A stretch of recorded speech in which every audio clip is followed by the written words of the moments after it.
va pouvoir aborder maintenant la partie créative de l'application avec les rapports personnalisés. Alors, qu'est-ce que c'est qu'un rapport personnalisé? Eh bien, ça sera une sorte de BDSE en miniature et paramétrable intégralement par l'utilisateur. Cela veut dire quoi? Ça veut dire que vous allez pouvoir créer un sommaire et dans chaque titre et sous-titre de ce sommaire, vous allez pouvoir créer et déposer des indicateurs que vous aurez créés au préalable. Alors, je vais dans Rapport personnalisé, dans ma liste des indicateurs, et la première chose que je vais faire, c'est créer un indicateur. Alors, j'ai ici la liste, je suis ici dans l'interface de création d'un indicateur. Ce qu'on appellerait indicateur, ça pourrait être un tableau croisé dynamique dans Excel avec un graphe, hein, c'est la même chose. J'ai toutes les sources de données qui sont disponibles. Par exemple, je pourrais faire un indicateur sur les embauches, que j'appellerais embauche, ça serait le nom de mon indicateur, embauche web démo. Ce nom de mon indicateur, je pourrais le faire apparaître aussi dans le titre de mon indicateur. Ayant choisi la source de données embauche, je peux choisir la forme que je vais utiliser en termes de représentation graphique. Pourquoi pas une courbe? Je peux afficher un petit total en dessous de mon tableau croisé et je peux mettre un commentaire. Commentaire, voici mes embauches. Appliquer.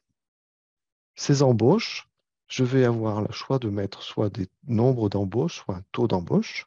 Le nombre me va très bien. Et ici, je vais pouvoir choisir les dimensions d'analyse. Par exemple, je vais mettre le année-trimestre et en colonne, je vais mettre plutôt quelque chose comme le sexe. Comme ça, j'ai le nombre d'embauches par sexe et par trimestre. Je peux faire une petite répétition si je le souhaite par catégorie socio-professionnelle. Ce qui me permet quoi? D'avoir le total de mes embauches par trimestre et par sexe, et après le total des embauches cadre commerce, employé, ouvrier, etc., par trimestre et par sexe. J'enregistre cet indicateur. Je peux donc décider désormais de créer un rapport. Donc, je vais créer un rapport dans cette interface, rapport de web démo. Ce rapport, je vais lui donner un titre, un sous-titre. Donc, je vais faire un titre qui s'appellera analyse effectif. Dans l'analyse effectif, je vais faire les embauches et peut-être les départs et peut-être analyse une synthèse, pourquoi pas. Donc, vous voyez que je peux créer mon arborescence comme je le souhaite, y compris en paramétrant le style de numérotation que je veux donner. Donc, si je veux faire quelque chose qui ressemble à ça, donc j'ai un rapport qui s'appelle rapport de web démo avec un chapitre analyse effectif et 3 sous-titres qui s'appellent embauche, départ et synthèse. À chacun de ces sous-titres, je vais pouvoir aller chercher un rapport, un indicateur, pardon, que j'ai choisi.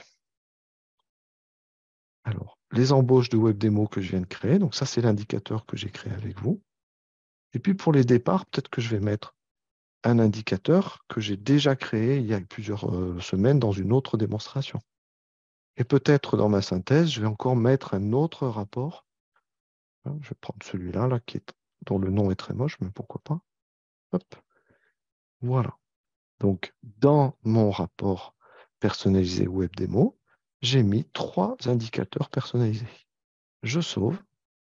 Ce rapport personnalisé, je peux le partager, le rendre disponible soit à ma direction, soit également aux membres du CSE, si je le souhaite, toujours. Et le résultat, ça va être quoi? Eh bien, ça va être un rapport de web démo. Je peux cliquer. Je vois ici ma table des matières. Et quand je navigue dans ma table des matières, je retrouve l'indicateur que j'ai créé avec vous pendant cette web démo. Et bien sûr, je peux l'imprimer au format PDF.